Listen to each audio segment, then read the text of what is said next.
حضرت عمر رضی اللہ تعالیٰ عنہ کی حالت۔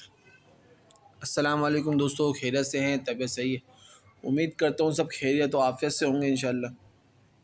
تو آج جس کے بارے میں ہم پڑھنے والے ہیں یہ کوئی معمولی شخصیت نہیں ہے، یہ کوئی عام سے صحابی نہیں ہے، یہ بہت بڑے جلیل القدر صحابی ہیں، خلیفہ دوم ہیں اور آپ صلی اللہ علیہ وسلم کے سسر بھی ہیں۔ میرے پیارے بھائیوں دوستوں بزرگوں، یہ کوئی عام صحابی نہیں ہے، یہ وہ صحابی ہیں جن کی چاہت کی وجہ سے مسلمانوں پہ پتہ نہیں کتنی چیزیں فرض ہوئی ہیں۔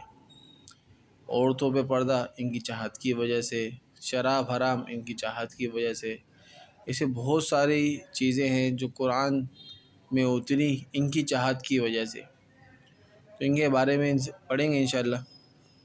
ڈر و خوف تھا اللہ کا ان کے دل کے اندر۔ ویڈیو شروع کرنے سے پہلے آپ سب سے گزارش کروں گا کہ اس ویڈیو کو لائک بھی کریں، کمنٹس بھی کریں اور چینل کو سبسکرائب کریں، ویڈیو کو شیئر بھی کریں تاکہ لوگ بھی یہ سن سکیں، لوگوں کو پتہ چل سکے اور ان سے لوگوں کو فائدہ بھی ہو جائے، کیونکہ آپ سب کو پتہ ہے کہ اس چینل پہ روزانہ تعلیم کی جاتی ہے۔ ٹھیک ہے، شروع کرتے ہیں۔ بسم اللہ الرحمن الرحیم، نحمدہ ونصلی علی رسولہ الکریم۔ حضرت عمر رضی اللہ تعالیٰ عنہ بسا اوقات ایک تنکا ہاتھ میں لیتے اور فرماتے کاش میں یہ تنکا ہوتا، کبھی فرماتے کاش مجھے میری ماں نے چنا ہی نہ ہوتا۔ ایک مرتبہ کسی کام میں مشغول تھے، ایک شخص آیا اور کہنے لگا کہ فلاں شخص نے مجھ پر ظلم کیا ہے، آپ چل کر مجھے بدلہ دلوا دیجیے۔ آپ رضی اللہ تعالیٰ عنہ نے اس کے ایک درہ مار دیا کہ جب میں اس کام کے لیے بیٹھتا ہوں اس وقت تو آتے نہیں، جب میں دوسرے کاموں میں مشغول ہو جاتا ہوں تو آ کر کہتے ہیں کہ بدلہ دلوا۔ وہ شخص چلا گیا۔ آپ رضی اللہ تعالیٰ عنہ نے آدمی بھیج کر اس کو بلوایا اور درہ اس کو دے کر فرمایا کہ بدلہ لے لو۔ اس نے عرض کیا کہ میں نے اللہ کے واسطے معاف کیا۔ گھر تشریف لائے، 2 رکعت نماز پڑھی، اس کے بعد اپنے آپ کو خطاب کر کے فرمایا، اے عمر تو کمینہ تھا، اللہ نے تجھ کو اونچا کیا، تو گمراہ تھا، اللہ نے تجھ کو ہدایت کی، تو ذلیل تھا، اللہ نے تجھے عزت دی، پھر لوگوں کا بادشاہ بنایا۔ اب ایک شخص آ کر کہتا ہے کہ مجھے ظلم کا بدلہ دلوا دے تو اس کو مارتا ہے، کل کو قیامت کے دن اپنے رب کو کیا جواب دے گا؟ بڑی دیر تک اس طرح اپنے آپ کو ملامت کرتے رہے۔ آپ رضی اللہ تعالیٰ عنہ کے غلام حضرت اسلم رضی اللہ تعالیٰ عنہ کہتے ہیں کہ میں ایک مرتبہ حضرت عمر رضی اللہ تعالیٰ عنہ کے ساتھ حرہ کی طرف جا رہا تھا، ایک جگہ آگ جلتی ہوئی جنگل میں نظر آئی۔ حضرت عمر رضی اللہ تعالیٰ عنہ نے فرمایا کہ شاید یہ کوئی قافلہ ہے جو رات ہو جانے کی وجہ سے شہر میں نہیں گیا، باہر ہی ٹھہر گیا، چلو اس کی خیر خبر لیں، رات کو حفاظت کا انتظام کریں۔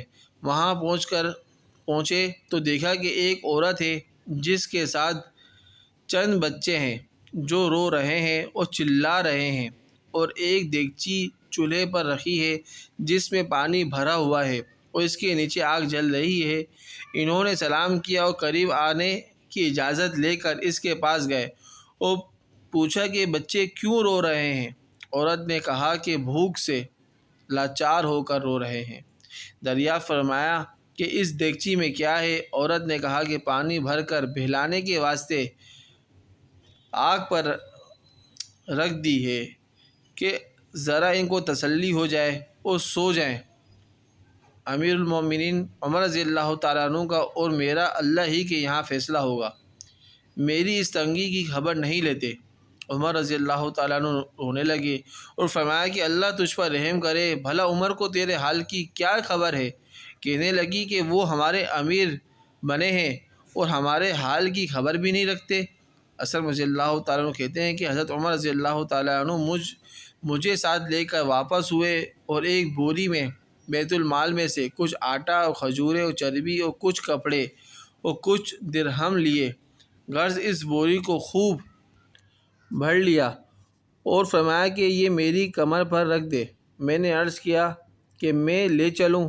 آپ رضی اللہ تعالیٰ عنہ نے فرمایا نہیں، میری کمر پر رکھ دے۔ 2-3 مرتبہ جب میں نے اصرار کیا تو فرمایا کیا قیامت میں بھی میرے بوجھ کو تو ہی اٹھائے گا؟ اس کو میں ہی اٹھاؤں گا، اس لیے کہ قیامت میں مجھی سے اس کا سوال ہوگا۔ میں نے مجبور ہو کر بوری کو آپ کی کمر پر رکھ دیا۔ آپ نہایت تیزی کے ساتھ اس کے پاس تشریف لے گئے، میں بھی ساتھ تھا۔ وہاں پہنچ کر اس دیگچی میں آٹا اور کچھ چربی اور کھجوریں ڈالیں اور اس کو چلانا شروع کیا۔ چولہے میں خود ہی پھونک مارنا شروع کیا۔ اسلم رضی اللہ تعالیٰ عنہ کہتے ہیں کہ آپ رضی اللہ تعالیٰ عنہ کی گنجان داڑھی سے دھواں نکلتا ہوا میں دیکھتا رہا حتیٰ کہ حریرہ سا تیار ہو گیا۔ اس کے بعد آپ نے اپنے دستے مبارک سے نکال کر ان کو کھلایا۔ وہ سیر ہو کر خوب ہنسی کھیل میں مشغول ہو گئے اور جو بچا تھا اس دوسرے وقت کے واسطے ان کے حوالے کر دیا۔ وہ عورت بہت خوش ہوئی اور کہنے لگی، اللہ تعالیٰ تمہیں جزائے خیر دے، تم تھے اس کے مستحق کے بجائے حضرت عمر رضی اللہ تعالیٰ عنہ کے تم ہی خلیفہ بنائے جاتے۔ حضرت عمر رضی اللہ تعالیٰ عنہ نے اس کو تسلی دی اور فرمایا کہ جب تم خلیفہ کے پاس جاؤ گی تو مجھ کو بھی وہیں پاؤ گی۔ حضرت عمر رضی اللہ تعالیٰ عنہ اس کے قریب ہی ذرا ہٹ کر زمین پر بیٹھ گئے اور تھوڑی دیر بیٹھنے کے بعد چلے آئے اور فرمایا کہ میں اس لیے بیٹھا تھا کہ میں نے ان کو روتے ہوئے دیکھا تھا، میرا دل چاہا کہ تھوڑی دیر ان کو ہنستے ہوئے بھی دیکھوں۔ صبح کی نماز میں اکثر سورہ کہف، طٰہٰ وغیرہ بڑی صورتیں پڑھتے اور روتے کہ کئی صفوں تک آواز جاتی۔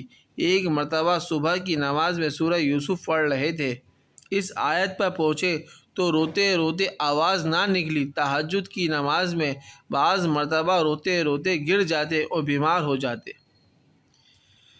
فائدے میں شیخ لکھتے ہیں، یہ ہے اللہ کا خوف اس شخص کا جس کے نام سے بڑے بڑے نامور بادشاہ ڈرتے تھے، کانپتے تھے۔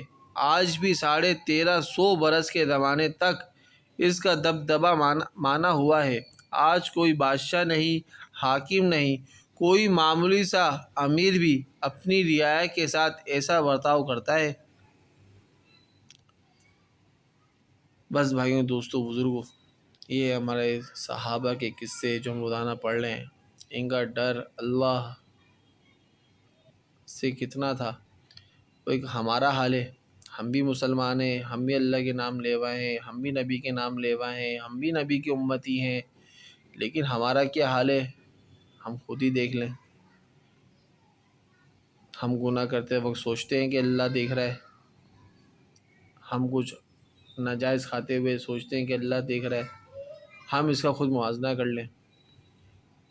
اللہ کرے اس بات سے، اس تعلیم سے جو چاہا جا رہا ہے، اللہ کرے وہ عمل میں آ جائے، اللہ کرے وہ لوگوں کے دلوں میں آ جائے۔